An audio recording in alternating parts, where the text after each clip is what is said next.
সম্মানিত আমার সহকর্মী কমিশনার মহোদয়গণ, উপস্থিত জাতীয় নেতৃবৃন্দ, বিভিন্ন দলের জাতীয় নেতৃবৃন্দ, আমার সহকর্মীবৃন্দ, আজকের এই আলোচনা সভায় আপনাদেরকে সবাইকে স্বাগত জানাচ্ছি। আমরা অত্যন্ত আনন্দিত যে আমাদের আহ্বানে সাড়া দিয়ে আপনারা উপস্থিত হয়েছেন, কষ্ট করে উপস্থিত হয়েছেন। এই ধরনের আলোচনাটা খুবই গুরুত্বপূর্ণ বলে আমরা মনে করি। এই আলোচনাটা আমরা প্ল্যান করেছিলাম অনেক আগের থেকে করব, কিন্তু দেখা যাচ্ছে যে আমাদের রাজনৈতিক নেতৃবৃন্দের সাথে নির্বাচন ব্যবস্থা সংস্কার সংক্রান্ত এবং অন্যান্য সংস্কার কমিশনের রিপোর্ট নিয়ে দীর্ঘদিন ধরে ঐকমত্য কমিশনের সাথে আলোচনা চলছে। আমাদের নেতৃবৃন্দ, জাতীয় নেতৃবৃন্দ ওই আলোচনার মধ্যে ব্যস্ত আছেন এবং সংস্কার কমিশন যখন রিপোর্ট দেয় তার আগে ওরা বিভিন্ন অংশীজনের সাথে আলোচনা করেছে কিভাবে নির্বাচন হওয়া উচিত, কী ধরনের ব্যবস্থা থাকা উচিত, আইন কানুনের কীরকম সংশোধনী আনা উচিত ইত্যাদি ইত্যাদি। বিভিন্ন স্টেক হোল্ডারের সাথে অন্তত 80+ মিটিং তারা বিভিন্ন স্টেক হোল্ডারের সাথে করে তারা সুপারিশগুলো করেছেন। অনেক সুপারিশের সাথে আমরা একমত হয়েছি, অনেক সুপারিশে আমরা মন্তব্য দিয়েছিলাম যে এগুলা রাজনৈতিক ঐকমত্য প্রয়োজন। তো যেহেতু সরকারের একটা কমিশন, ঐকমত্য commission, headed by the honourable chief adviser, রাজনৈতিক দলের সাথে আলোচনা চালিয়ে যাচ্ছেন নির্বাচন ব্যবস্থা সংস্কার কমিশনের রিপোর্ট নিয়ে, তখন আমরা তো প্যারালেল আরেকটা আলোচনা চালাইতে পারি না।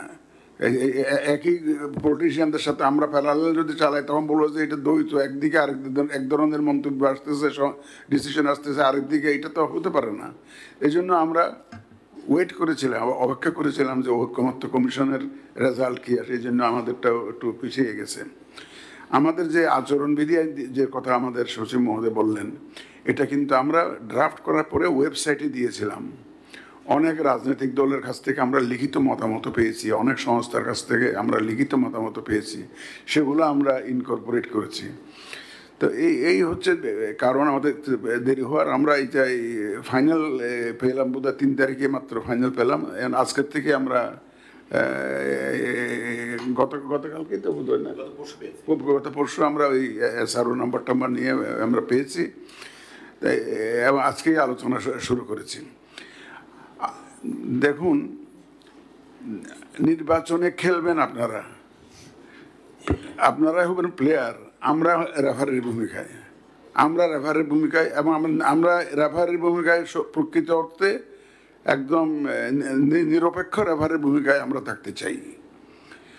আমরা আপনাদের সহযোগিতা ছাড়া রেফারির কাজ করা বড় মুশকিল, সুষ্ঠুভাবে খেলা পরিচালনা করা মুশকিল।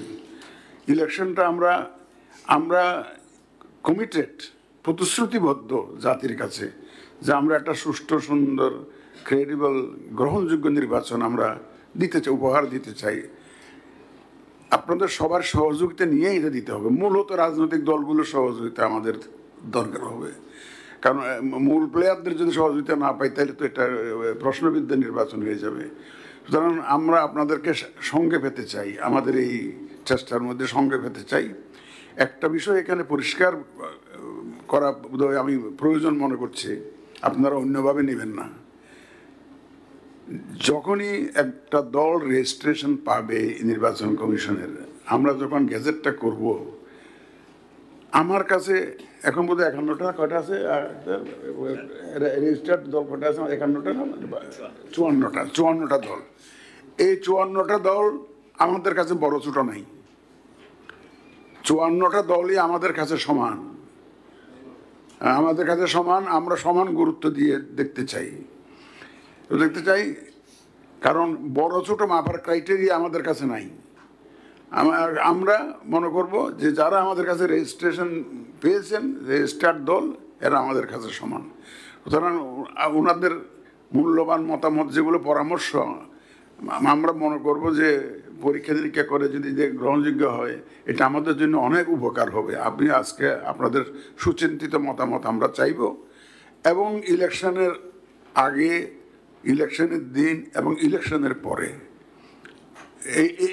এই তিনটা ফেজে আপনাদের কোঅপারেশন লাগবে, শুধু ইলেকশনের দিন করলে হবে না। আগের থেকেই আমরা এখন দেখি ঢাকা শহরে অনেক ক্ষেত্রে ছাইয়া গেছে, অলরেডি পোস্টার টোস্টার লাগে, অথচ আমরা পোস্টার নিষিদ্ধ ঘোষণা করেছি এখানে।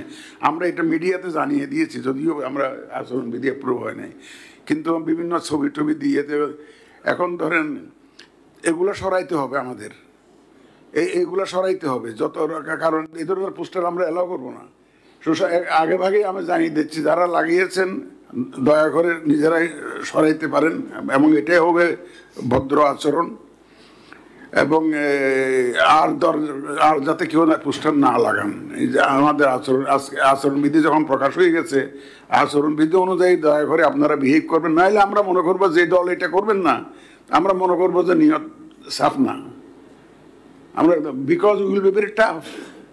এই সমস্ত ক্ষেত্রে আমরা কিন্তু কোনো স্পেয়ার করবো না, কিন্তু আমরা ব্লাইন্ডলি কিন্তু will jump over those violations. এই ধরনের যেখানে ভায়োলেশনস হবে, ব্যত্যয় হবে, আমরা কিন্তু ঝাঁপিয়ে পড়বো কিন্তু যখন শিডিউল ঘোষণা হবে। তো এটা এই জন্য আমরা আশা করব মানে ভদ্র জনসিতভাবে এখন থেকে এগুলো নিজের সরিয়ে ফেলা এবং আর না লাগানো। তো আমরা আপনাদের মূল্যবান পরামর্শ আমাদের খুবই কাজে লাগবে, এবং আপনাদের সহযোগিতা তো অবশ্যই আমরা আপনাদেরকে আমাদের সাথে পেতে চাই। একটা সুন্দর জাতীয় নির্বাচন একটা উপহার দেওয়ার জন্য আপনাদেরকে সাথে পেতে চাই। আমাদের অনেকগুলো অতিরিক্ত দায়িত্ব এসে পড়েছে, আমরা আউট অফ কান্ট্রি ভোটিংয়ের দিকে যাচ্ছি। আমাদের ইলেকশনের সাথে যারা জড়িত থাকবেন তাদেরকে ভোটের ব্যবস্থা করার চেষ্টা করছি। সরকারি চাকরিজীবী যারা ইলেকশনের দিন অন্যখানে পোস্টে থাকবেন, তারা কোনোদিন ভোট দিতে পারেন না, রিটার্নিং অফিসার ভোট দিতে পারেন না, তার ভোটের ব্যবস্থা করা আমরা চিন্তা করছি। এখন তো আর একটা বিষয় খুবই আলোচনায় আছে, যে রেফারেন্ডামের একটা বিষয় এখন আমরা অফিসিয়ালি কিছু জানি না, কিন্তু আলোচনা যা দেখতেছি এটাও যদি আমাদের উপরে এসে পড়ে, এই এমনিতেই তো বিশেষ পরিস্থিতি, একটা বিশেষ সরকারের অধীনে নির্বাচন হচ্ছে, এখন পরিস্থিতি একটা ভিন্ন ধর্মী, আপনারা সবাই জানেন, আমার বুঝিয়ে বলার দরকার নেই। সুতরাং এর মধ্যে এই নির্বাচন করতে গিয়ে আমাদের অনেকগুলো অতিরিক্ত জিনিস কিন্তু আমাদের ঘাড়ে এসে পড়ছে। সুতরাং আপনাদের সহযোগিতা অধিকতর প্রয়োজন। এখন নর্মাল ইলেকশনে আপনারা যা সহযোগিতা করেন, এই ইলেকশনে আপনাদের সহযোগিতা আরো বেশি করে লাগবে, কারণ আমাদের উপরে এক্সট্রা বার্ডেন এসে গেছে, অনেকগুলো এক্সট্রা বার্ডেন এসে গেছে, যেটা নর্মালি আগের ইলেকশন কমিশনের কাঁধে ছিল না। এই মুসিবত, যে সোশ্যাল মিডিয়ার যে মুসিবত, যে অপব্যবহারের যে মুসিবত, এই ব্যবহার করে যে একটা খুললে, মোবাইল খুললে দেখা যায় যে বিভিন্ন রকমের কথাবার্তা দিয়ে বোগাস জিনিস ছড়িয়ে দেওয়া আছে। এই জিনিস তো আগে ছিল না রে ভাই।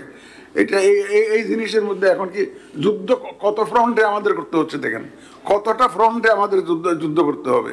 এইগুলো আপনাদের সহযোগিতা স্যার আমরা পারবো না রে ভাই। আমি আপনাদের আবার সহযোগিতা চেয়ে আপনাদের এখন মতামত আহ্বান করছি, আপনারা দয়া করে আপনাদের